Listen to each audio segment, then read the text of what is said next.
Hey, for today's episode, we're going to be talking with Bryan G. from Tensar, who's the Director of Education and Training. Now, he's going to be sharing with us, this is a new role for him, and a new role for Tensar. And what they're seeing is that there's a big shift and a big transition they need to make to be able to really educate their customers, to help to really become problem solvers for them, to help them solve their challenges, and really educate them on how to solve their challenges. You're not going to want to miss this episode. This is awesome.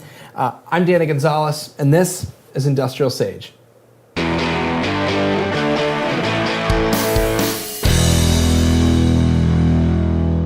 All right, well, let's go ahead and kick off this episode. Bryan, thanks so much for joining us today on this podcast, IndustrialSage. And before we get started, could you introduce yourself to the audience? Tell us a little about yourself and Tensar, the company that you're with, and what you guys do. Yeah, absolutely. I'm Bryan G. I work for Tensar International, which is a manufacturer of geogrids and other geosynthetic products. I am the Director of Education and Training at Tensar. I'm an engineer by training. I was a consulting engineer for a lot of time, and then did some various different jobs in various different industries, but all related to either civil engineering or energy. And landed at Tensar about 12 years ago, and I've done several different things there, but recently have moved into this role to run our education and training operations. Excellent. Yeah, thanks for the quick little recap. It looks like you have some show and tell here. Is that? Yep. What is this here? Yeah. So this is our flagship product. It's called GeoGrid. Okay. Very cool.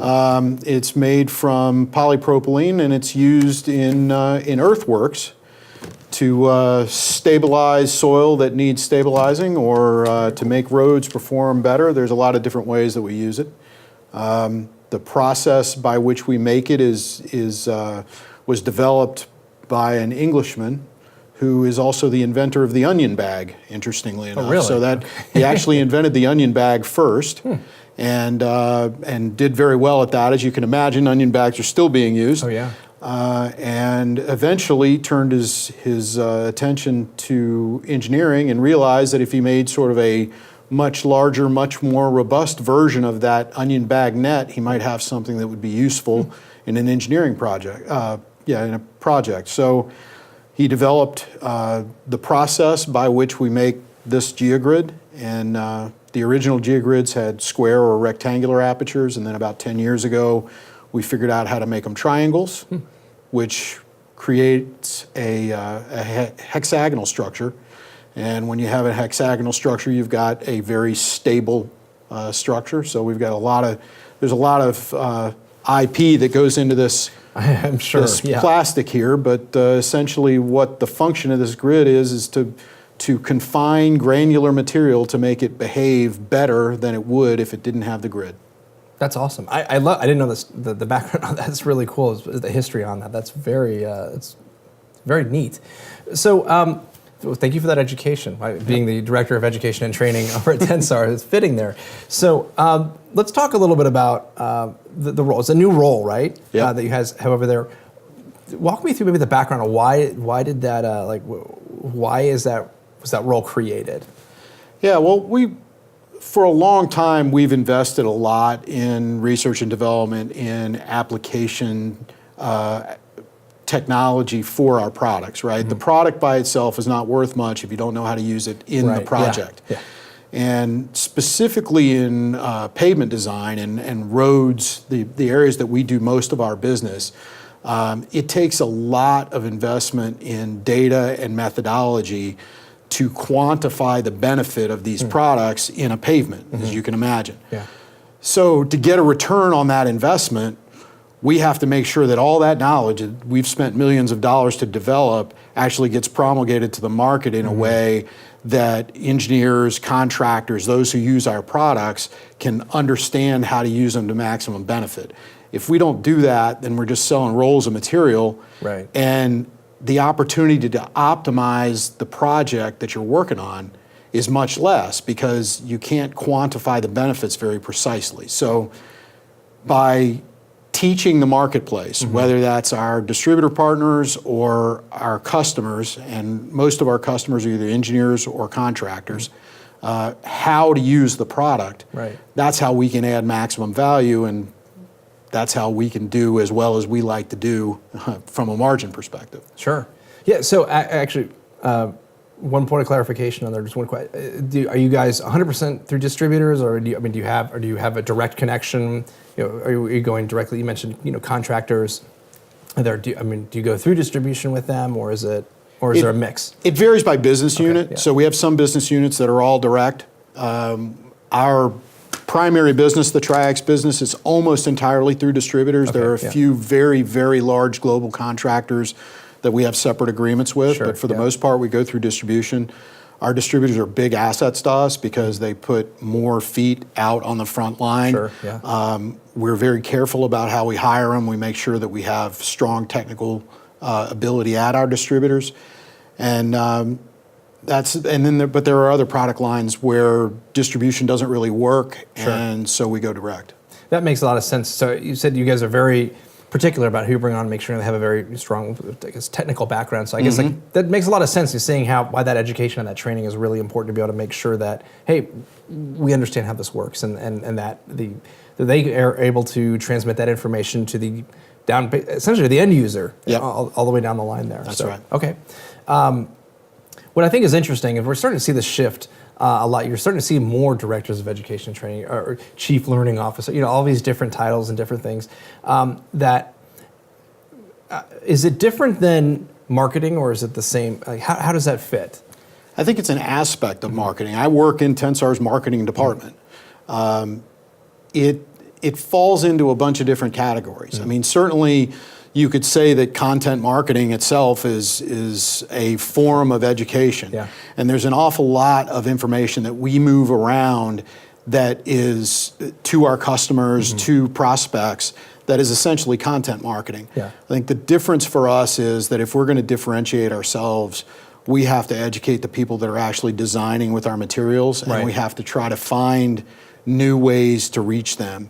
And that's really what led to the creation of this role. Is we realized that to get the leverage that we wanted in the marketplace and to get that knowledge out there, we were going to have to train our partners, we have to train our customers, we have to train our own people to make sure that we have as many subject matter experts out there as we can, because otherwise we're going against, frankly, a lot of competitors who simply knock off our older products and then present them as equals to customers. And so a big part of what we have to do is teach the customer the performance differential from for the new products, so that they understand when that or equal comes in, that what they're giving up by taking the cheaper product. Right. No, that totally makes sense, and I'm glad you had that correlation, I guess, between content marketing and how it really is an aspect of it, because that totally is. That's the whole new sort of buying shift and buying cycle, especially when you've got a really technical product.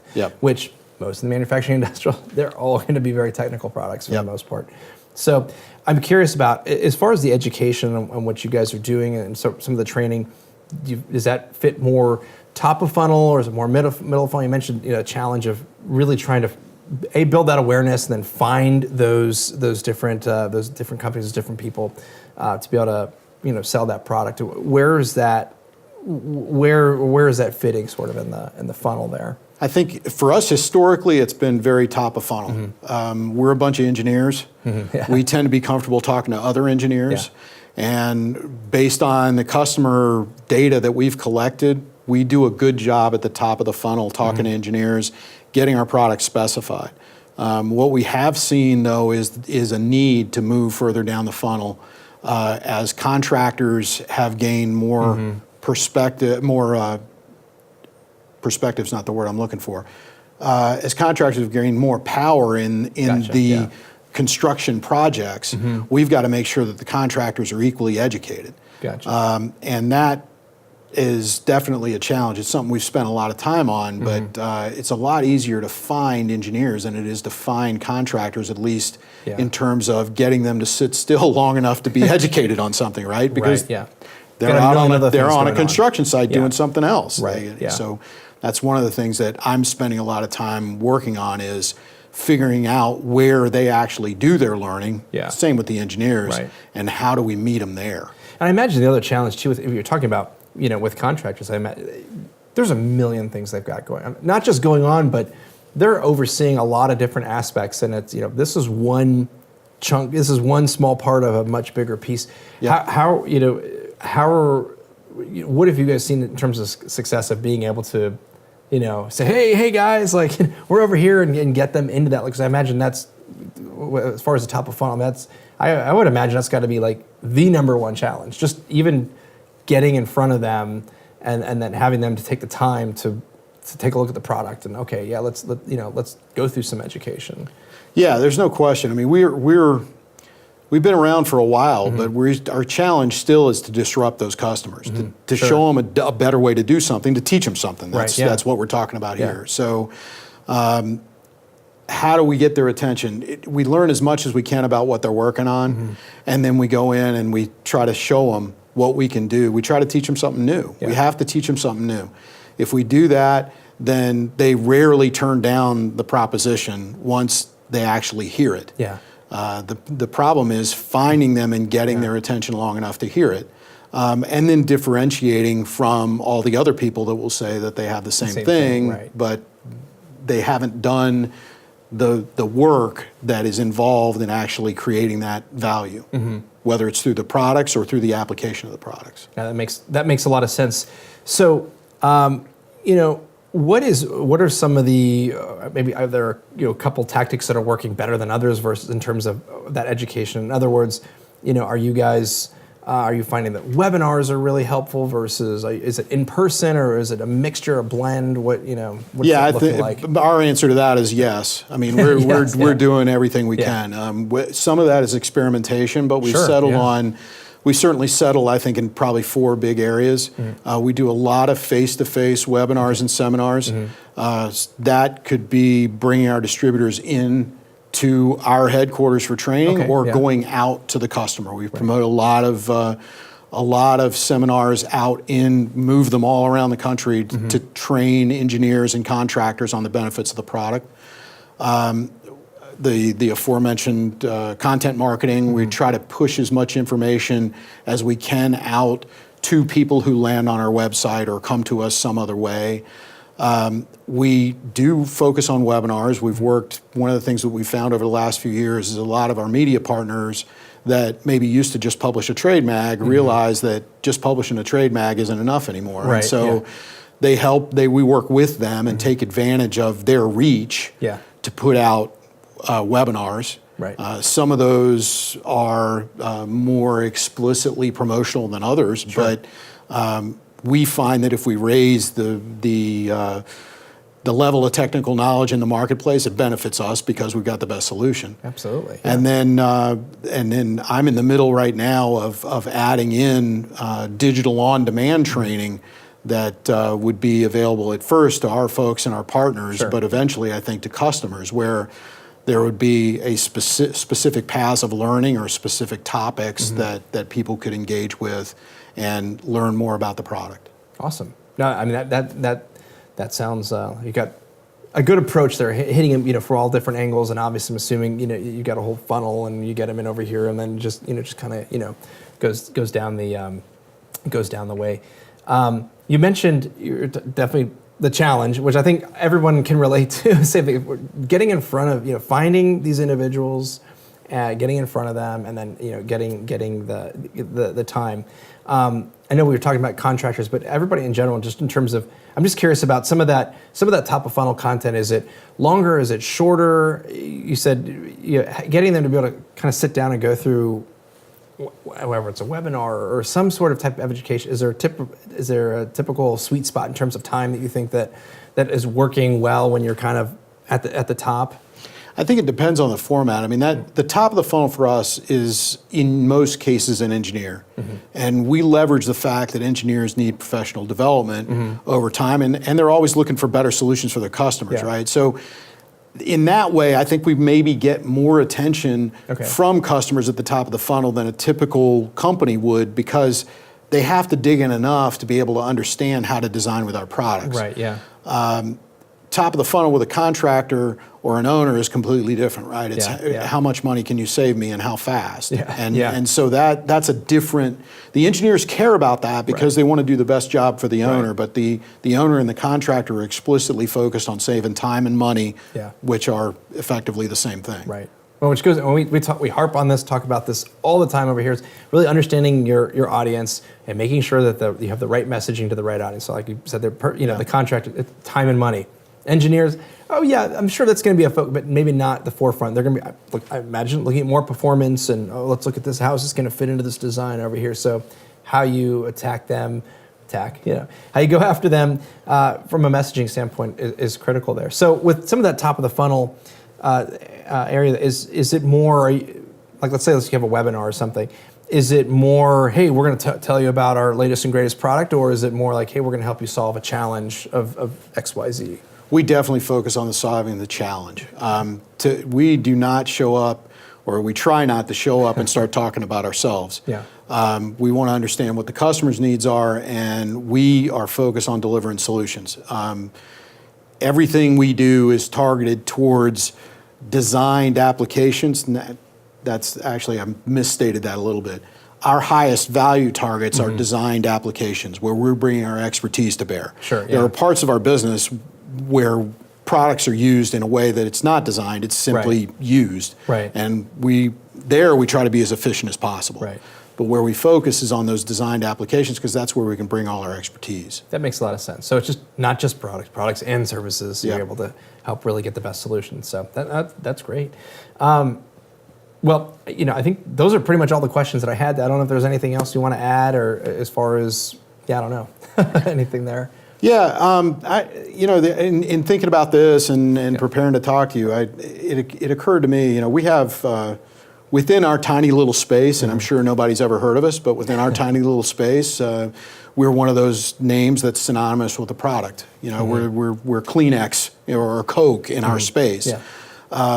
But as I thought about this, and it's certainly increasingly as I've been with the company, that is not nearly enough to get us over the finish line anymore. Yeah. It's like that gets us to the table. Right. Yeah. It gets us a baseline of trust with the customer because they've heard of us and they know that we do good stuff and they know that our products are quality products. But ultimately, if we don't teach them something new, then we don't win. And that to me, if you were going to boil down why we're so focused on education, that's it. That's awesome. I love I think that is the takeaway for me. Is to teach them something new. I mean, it really goes back to that innovation. It goes back to essentially being leaders in the industry, and I think that's awesome. I think a lot of companies fall into the trap of, we're the greatest, we're the best. Look at all these features. I'm going to show you all this great stuff. Versus, I love how you guys are really looking at that challenge, those pains they have, and said, let's try to solve that and let's do that.